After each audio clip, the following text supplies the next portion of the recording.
पुण्याच्या कल्याणीनगर भागात पोर्श कारचा अपघात झाला, ज्यात दोघांचा मृत्यू झाला। त्यानंतर महाराष्ट्रात घडलेल्या अशा अपघाताच्या बातम्यांच्या चर्चा व्हायला सुरुवात झाली। जळगावमध्ये बड्या बापाच्या पोरानं चौघांना उडवलं, नागपूरमध्ये मद्यधुंद महिलेनं दोघांचा जीव घेतला, अशा हिट अँड रनच्या घटना पुढे येऊ लागल्या। त्यातही राजकीय हस्तक्षेपाचे, पोलिसांच्या निष्काळजीपणाचे आरोप, डॉक्टरांकडून आरोपीला वाचवण्याचे झालेले प्रयत्न, या सगळ्यामुळे पुण्यातलं प्रकरण देशभर चर्चेचा विषय ठरलं। वेदांत अगरवालनं दारूच्या नशेत कार चालवली, 2 तरुणांना उडवलं आणि अगरवालांच्या 3 पिढ्या तुरुंगात गेल्या। हे सगळं चर्चेत असतानाच मुंबईत एका मोठ्या डॉक्टरनं सायन रुग्णालय भागात एका महिलेला गाडीखाली चिरडल्याची घटना घडली आहे। विशेष म्हणजे आरोपीनं महिलेला कार खाली चिरडल्यानंतर ती बेशुद्ध असल्याचा बनाव रचला आणि तिला रुग्णालयात दाखल केलं। जवळपास 24 तास हे प्रकरण दडपण्याचा प्रयत्न झाला। पोलिसांनाही महिलेच्या मृत्यूची बातमी उशिरा देण्यात आली। तसंच या घटनेचं सीसीटीव्ही फुटेज द्यायला रुग्णालयाकडून टाळाटाळ करण्यात आली। पण जेव्हा पोलिसांनी सीसीटीव्ही फुटेज तपासलं तेव्हा नेमकं काय घडलं हे समोर आलं। त्यानंतर पोलिसांनी या डॉक्टरला अटकही केली, पण काही तासातच त्याची जामिनावर सुटका झाली। ज्यावेळी अपघात झाला त्यावेळी आरोपी डॉक्टरनं दारू प्यायली होती असा आरोप होतोय। पण हे प्रकरण नेमकं आहे काय? महिलेचा मृत्यू कसा झाला? डॉक्टरांनी हे प्रकरण दडपण्याचा कसा प्रयत्न केला? सगळी स्टोरी जाणून घेऊयात या व्हिडिओमधून। नमस्कार, मी शार्दूल आणि तुम्ही बघताय बोल व्हिडिओ। सगळ्यात आधी हा अपघात झाला कसा ते बघूयात। मुंब्रामधल्या रहिवासी असलेल्या रुबेदा शेख नावाच्या 60 वर्षीय महिला सायन हॉस्पिटलमध्ये उपचारासाठी आल्या होत्या। त्या डायबिटीज आणि ब्लड प्रेशरच्या पेशंट होत्या। त्यांच्या हातावर जखम झाली होती। सायन हॉस्पिटलमध्ये जवळपास महिनाभर त्यांच्यावर उपचार सुरू होते। नुकताच 16 मेला त्यांना हॉस्पिटलमधून डिस्चार्ज मिळाला होता, पण त्यांच्या हाताची जखम बरी झाली नव्हती। त्यांना बँडेज बदलण्यासाठी रोज हॉस्पिटलमध्ये बोलावलं जात होतं। 24 मेला म्हणजे शुक्रवारी संध्याकाळी रुबेदा हॉस्पिटलमध्ये गेल्या। त्या दिवशी त्यांना जायला उशीर झाला। त्यात दुसऱ्या दिवशी सकाळीही हॉस्पिटलमध्येच यायचं असल्यानं त्या घरी जाण्याऐवजी सायन हॉस्पिटल परिसरातच थांबल्या। पण त्यांचा हा निर्णयच त्यांच्या मृत्यूचं कारण ठरलं। शुक्रवारी रात्री 8च्या सुमारास त्या सायन हॉस्पिटलच्या गेट नंबर 7 जवळ आराम करत होत्या। तिथं पुरेशी लाईट असल्यानं त्या गेट समोर झोपल्या होत्या। ही गोष्ट येणाऱ्या जाणाऱ्यांनाही दिसत होती। याच दरम्यान सायन हॉस्पिटलमधले डॉक्टर राजेश डेरे आपली ड्युटी संपवून घरी जात होते। गेटमधून बाहेर पडल्यानंतर त्यांनी गेट समोर झोपलेल्या रुबेदा यांना चिरडलं। त्यांच्या कारचा वेग नियंत्रणात होता, पण त्यांच्या कारचं पुढच्या बाजूचं चाक रुबेदा यांच्या अंगावरून गेलं आणि त्या डावीकडच्या मागच्या चाकात अडकल्या। या अपघातानंतर डॉक्टर डेरे गाडीतून खाली उतरले। त्यांनी प्रत्यक्षदर्शींच्या मदतीनं रुबेदा यांना हॉस्पिटलमध्ये दाखल केलं आणि घटनास्थळावरून पळ काढला।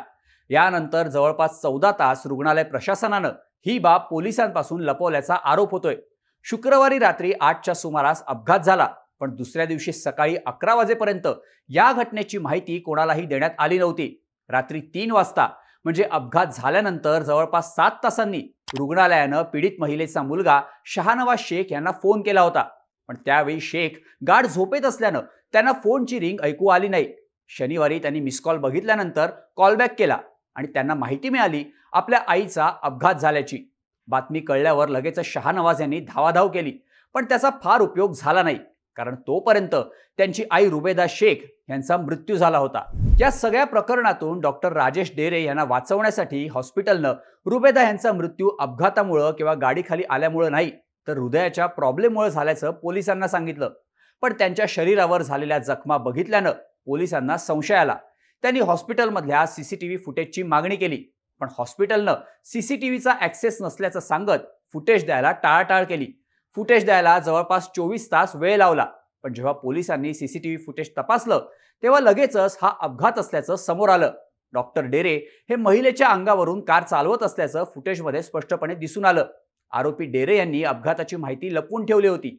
जखमी महिला गेट समोर बेशुद्ध अवस्थेत आढळल्याचा बनाव त्यांनी रचला होता, पण त्यांचा हा बनाव फार काळ टिकला नाही, कारण सीसीटीव्ही नंतर पोस्टमॉर्टम रिपोर्टमधूनही रुबेदा यांचा मृत्यू अपघातामुळेच झाल्याचं स्पष्ट झालंय। अपघातानंतर 24 तासांनी पोलिसांनी गुन्हा दाखल केला आणि शनिवारी रात्री 10 वाजता आरोपी डॉक्टर राजेश डेरेला अटक केली।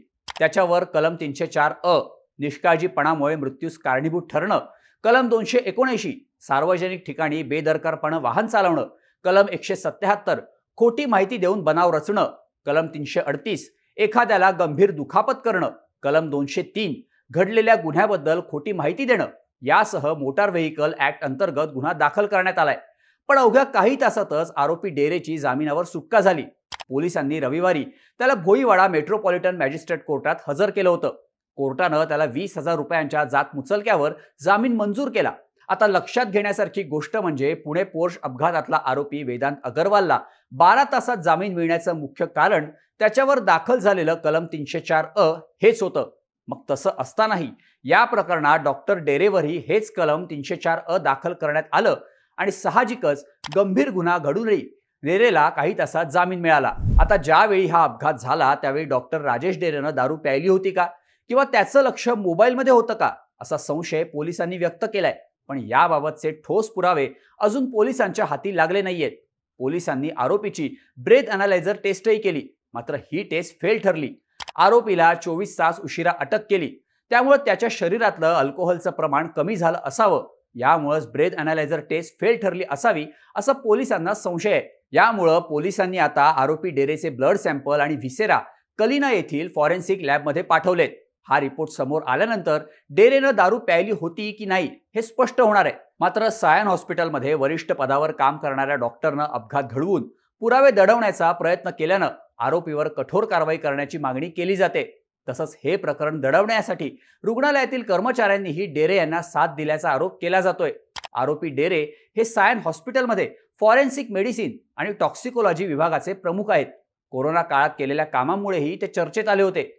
मुंबईतल्या सगळ्या जम्बो कोविड सेंटरचे नोडल समन्वयक म्हणून त्यांची नियुक्ती करण्यात आली होती. त्यांना बीकेसी जम्बो सेंटरचं डीनही बनवण्यात आलं होतं. त्यांनी बीकेसी जम्बो सेंटर उभारण्यात किंवा तिथे आरोग्य सेवा देण्यात महत्त्वाची भूमिका बजावली होती. पण आता त्यांचं नाव चर्चेत आलं आपल्याच हॉस्पिटल बाहेर एका महिलेला चिरडल्यानं आणि ते प्रकरण दाबायचा प्रयत्न केल्यानं. या संपूर्ण प्रकरणाबद्दल तुम्हाला काय वाटतं? तुमची मतं आणि प्रतिक्रिया आम्हाला कमेंट करून नक्की कळवा आणि अशाच माहितीपूर्ण व्हिडिओसाठी बोलबिडूच्या YouTube चॅनलला सबस्क्राईब करायला विसरू नका.